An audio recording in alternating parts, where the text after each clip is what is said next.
Hi, you guys. Last day of e-learning for this week. It's a little chilly in my house, so I just have this blanket on that I'm wearing. But we are so proud of you and how hard you are working, being so flexible and persevering, and really trying to get everything done that we're asking you to. I hope that checklist that Miss J posted yesterday and then today is helpful, and you can drag it into Notability or print it and cross things off. So hopefully that makes it a little bit more manageable. After today, you'll have a long weekend away from e-learning. Nothing tomorrow or Saturday or Sunday or Monday, and then we'll see you again for e-learning on Tuesday. We'll see you again in our virtual classroom on Tuesday. So today's Read Aloud, we will get through... Oh, where did I put the book? There it is, under the computer. We will get through the next chapter of Space Case. So you can kind of enjoy your snack and hopefully follow along with our story and how we're going. But keep up the great work. We're so impressed by you guys. So thank you for putting in all that awesome effort. On non-e-learning days, I might post a few challenges if you feel like you need something to do and you want a fun challenge. I've seen a lot of challenges. I've seen a Lego challenge where each day there's something different to create on Lego. And I would love that. I'm watching that Lego Masters show right now each Wednesday. And think it would be super fun if you guys built things to share that with us and share it with your teammates, so we can all stay connected even though we don't get to actually see each other and be around each other right now. So keep it up. Here we go for our read aloud. Chapter 4, Veiled Threats. Lunar Day 188, mid-morning. Even though the moon base isn't big, there are still lots of places I'm not allowed inside. Many areas are restricted for security or maintenance reasons, while others are merely off-limits to kids. I'm not even supposed to enter the science pod or the greenhouse without an adult, although I do, on occasion, because that's a stupid rule. And of course, I'd never been to the solar arrays or the lunar rover garage, because you have to go outside to get there. And for a kid, that's simply out of the question. Nina's quarters were another place I'd never been, even though she lives right next door to me. My route there took me right back through the airlock staging area, then up the metal stairs to the catwalk. Nina answered the door the moment I knocked on it. She ushered me inside, locked the door, then glanced at her smartwatch. I thought I told you to get here quickly. It had maybe been 2 minutes since I'd talked to her. I came as fast as I could. I had to log out of the comlink. Nina gave me an annoyed sigh, then pointed to an inflated cube for me to sit on it. It might as well have been an order, so I sat. As usual, the cube made a loud, embarrassing sound beneath my bottom. What was so urgent that you had to disobey my order about using the link? Nina demanded. Roddy's dad asked me to check on him, but Roddy was already jacked in and wouldn't log off, so I had to log in myself. Nina rolled her eyes at this, but moved on. She had bigger fish to fry. From now on, when I give you an order, you follow it. No exceptions. Understand? I nodded. Then I took in the room. To my surprise, Nina's quarters were significantly larger than my family's, even though she had the place to herself. However, hers also had to serve as an office. On Earth, she probably would have had a massive, imposing desk and several couches. Here, due to the difficulty of getting any sort of furniture to the moon, she had the same inflated cubes as everyone else and a spindly desk she probably had to assemble herself. Still, it was the only desk at MBA, which made it impressive. There was also an actual window. It faced south, the same way my window would have, if I'd had one. I'd never had the chance to look this direction. While much of MBA is surrounded by ugly, man-made things like solar arrays and evaporators, there was nothing but moon outside Nina's window. The dust close to the base was tracked up, but beyond that I could see parts of the lunar surface still in their pristine, pre-human condition. A small crater sat on the horizon, gleaming in the sun. Since there's no atmosphere on the moon to diffuse the sun's light, the sky was dark and filled with stars. It was the most beautiful thing I'd seen in months. Why don't you think Dr. Holtz's death was an accident? Nina asked me. I swung back to face her, startled by the question and how abruptly she'd asked it.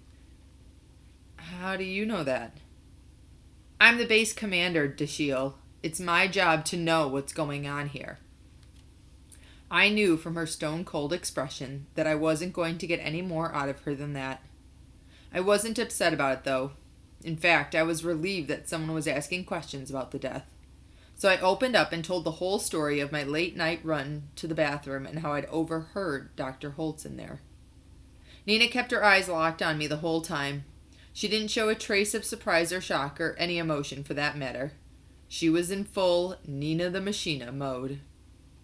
When I finished, she asked, "Did anyone else besides you hear this conversation?" "I don't think so," I said. "I was the only other person in the bathroom. Why?" "I'd just like some confirmation." "Why?" I repeated. "Don't you believe me?" "Look, I'm sure you think you heard Dr. Holtz say those things. I know I heard them." "It was late," Nina went on. "You were tired. You were embarrassed about breaking the toilet." "I didn't break it. It just broke." "Whatever the case, you were nervous and exhausted. You were hiding in a stall, so maybe you couldn't hear the conversation as well as you thought." "Could you check the security cameras?" I asked. "There are cameras in all public spaces at MBA. We've been told they were there for our safety, to monitor our health and the integrity of the base, although Roddy always claimed the real reason for them was to spy on us." "They must have recorded Dr. Holtz's conversation. You can hear it for yourself." Nina shook her head. "I can't. There aren't any camera feeds in the bathrooms. For privacy. And besides, the cameras we have don't record sound." "Oh." Normally, the news that I wasn't being filmed during my most private moments would have been pleasing. But now it meant there was no way to back up what I'd witnessed. "Would the phone call have been recorded somewhere? Because if you track that down..." "I'm not going to do that, Dashiell." I blinked in surprise. "But it would prove that I'm telling you the truth." "I have enough going on here right now," Nina said coldly. "I'm not about to start digging through the call logs." "Well, I'm sure you could ask someone else to do it. I could even help out." Nina rubbed her temples as though she had a bad headache. "You don't understand. What I mean is, I'm not about to start conducting an investigation. Dr. Holtz wasn't murdered, and I need you to stop saying that he was." I sat back on my inflated cube, stunned. The plastic squeaked loudly under me, sounding like a hippopotamus passing gas. "Do you have proof that he wasn't murdered?" "Yes, I have video of him walking out of the airlock by himself." "That doesn't mean no one forced him to do it." "How?" Nina demanded. "I don't know," I admitted, "but this just doesn't make any sense." "Accidental deaths never do, but they happen all the time. I don't know why Dr. Holtz went out the airlock solo. I truly wish he hadn't. I know you liked him a lot. Everyone here did. We're all upset." Nina didn't look upset to me, though. She looked exactly the same as she always did. "I'm not making this up because I'm having trouble dealing with what happened," I said. "I know what I heard." "I doubt that very much," Nina told me. I started to protest, but she cut me off. "I don't want to sound callous here, but Dr. Holtz's actions this morning have caused NASA and me a great deal of trouble. There are plenty of politicians back on Earth who aren't fans of this base. They think it's a colossal waste of money and are looking for any excuse to shut it down. And now, our leading authority on the effects of space travel on the human mind and body, the very man who assured all these politicians that this place was perfectly safe, has just done something reckless and died as a result. I can assure you that that isn't going over very well in Washington." I tried to hide my surprise. Roddy had been right about all this. "Then why not investigate? Then you can prove Dr. Holtz wasn't being reckless." And prove that we've got a murderer up here instead? That'd be even worse, Nina said. But if you don't investigate, then the murderer gets away with it, I argued. And they're still up here with all of us. There is no murderer, Nina shouted. For a moment, she seemed as surprised as I was that she'd lost control of her emotions. She took a deep breath and calmed herself down. I was only being rhetorical. The point is, this event is a serious problem for NBA. It is a crisis from a political, personal, and public relations stance. Plus, we have the social ramifications to deal with. Nina began listing points on her fingers. Do we do an autopsy? How do we deal with Dr. Holtz's children and grandchildren back on Earth? Do we return the body there, or do we keep it here? And if we keep it here, what do we do with it? I have my hands full right now.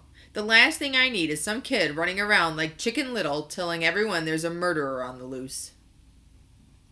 I met Nina's stare. She was definitely angry now. Most of her face was as stony as usual, but her eyes told the story. They were blazing hot enough to melt steel. I didn't know if she was angry at Dr. Holtz for putting her into this situation or at me for making it worse. Or maybe a little of both. But I knew I shouldn't push my luck. If Nina wanted to punish me, she had the authority. She could probably ship me back to Earth if she wanted. Or worse, force me to stay at MBA even longer than I was supposed to. So I backed down. I understand, I said. Good, Nina told me. Now then, not only are you forbidden from talking about this anymore, but you are also not to email anyone about it, video log about it, or communicate it to anyone here or on Earth in any way. If you have a problem with that, if you really need to talk to someone, I've already contacted Dr. Marquez. He's willing to schedule some extra sessions with you. You mean psychiatric sessions? I asked warily. It's nothing to be ashamed of, Nina said. Living here can be stressful, and Dr. Holtz's death has added an extra layer of stress on top of that. Dr. Marquez will be seeing lots of base residents more than usual over the next few days. Before I could say anything else, there was a soft ping from the public address speakers in Nina's room. The soothing female voice of the base computer came on. Attention! All base residents. The supply rocket is en route. Touchdown estimated in 60 minutes. I stiffened in surprise. With everything that had happened, I'd completely forgotten, once again, that the rocket was coming in that morning. Nina checked her watch, then snapped to her feet. I'm afraid our time is up. I have a great deal to do in the next hour. She came around from behind her desk, took me by the arm, and led me to the door. I didn't resist. Spending time with Nina was no fun at all. It felt like being in a cage with a snake. Before I knew it, I was out on the catwalk, and Nina was locking the door behind me. In the hall below, my feather moonies were now scurrying about, prepping for the rocket. Since I'm only a kid, I didn't have an assigned task, so I headed for the shower. My encounter with Nina had left me feeling grimy, or maybe it was the fact that I hadn't bathed in more than a week. Whatever the case, it was a good time to get clean. There was only one shower on base, and for the moment, most everyone else was busy. Plus, once the rocket arrived, there'd be lots of other people who wanted to use it. The shower is a 3-foot wide metal tube wedged between the men's and the women's bathrooms. You can enter it from either side, though you have to remember to lock the doors once you're in. It's pretty lame compared to a shower on Earth. A thin stream of warm water drizzles on you, and you can't even use soap or shampoo because it gets all recycled back into the reservoir. But it's better than nothing. Roddy was in the men's room, seated in the first stall. I could tell it was him because he was singing out loud to himself. An old tune from my grandparents' time. It isn't exactly rare to find Roddy on the toilet. He doesn't seem to hate the device nearly as much as I do, and he often gets distracted by the slim screen on the stall door for up to half an hour. This can be a problem in a place where there are only 3 toilets for each gender, one of which is often broken. I slipped past Roddy quietly. I wasn't trying to avoid him exactly. I simply preferred not to have conversation in the bathroom.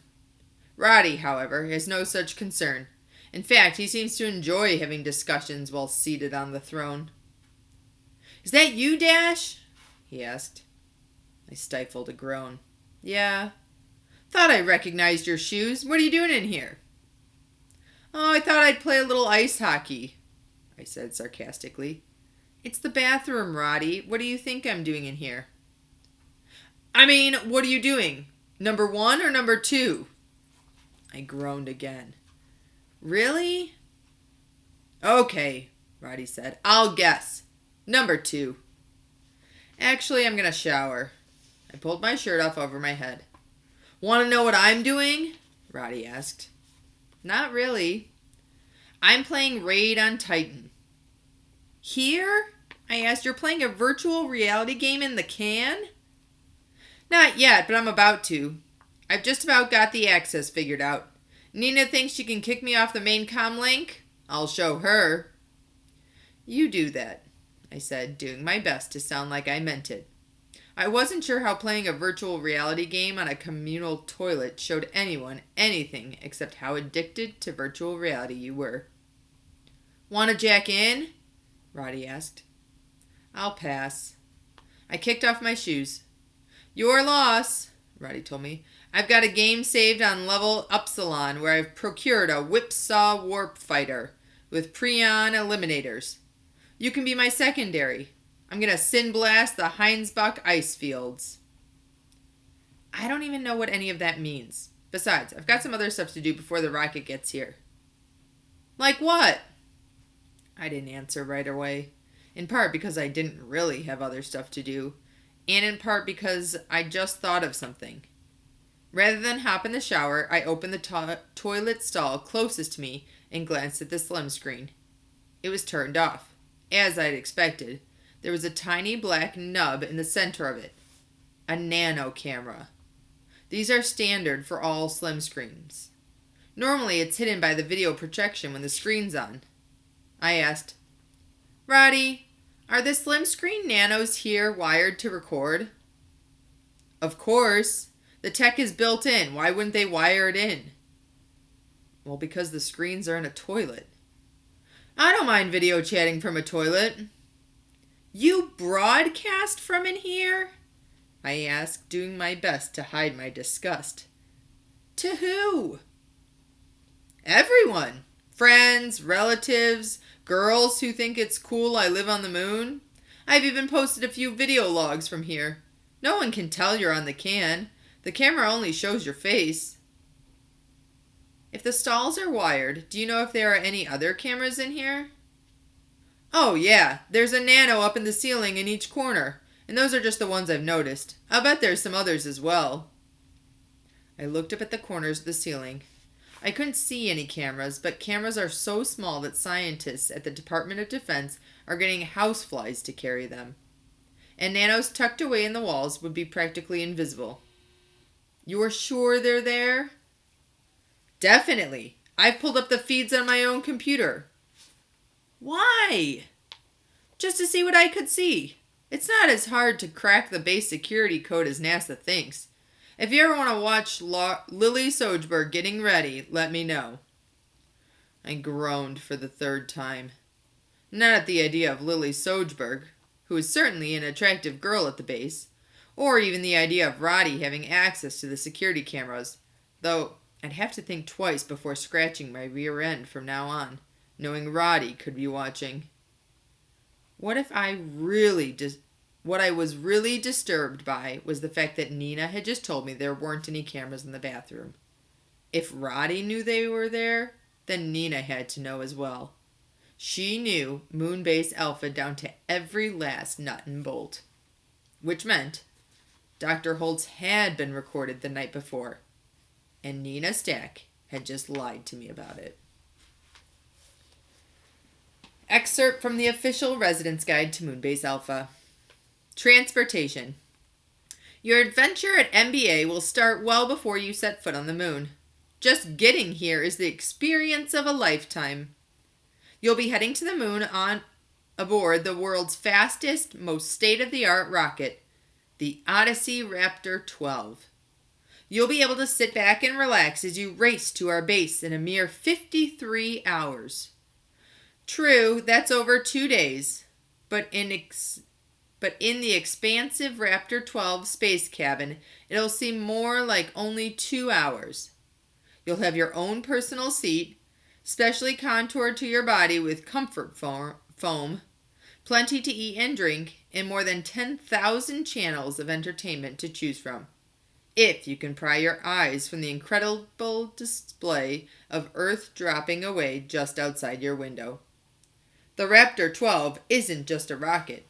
It's the future of space travel. So get ready for the ride of your life. Disclaimer. In the unlikely event that an Odyssey Raptor 12 is not available for lunar travel, you may be asked to transit to MBA on a Soviet Gagarin-class rocket via the launch pad in Vladivostok, Russia. Be advised that some amenities may not be available in the Gagarin.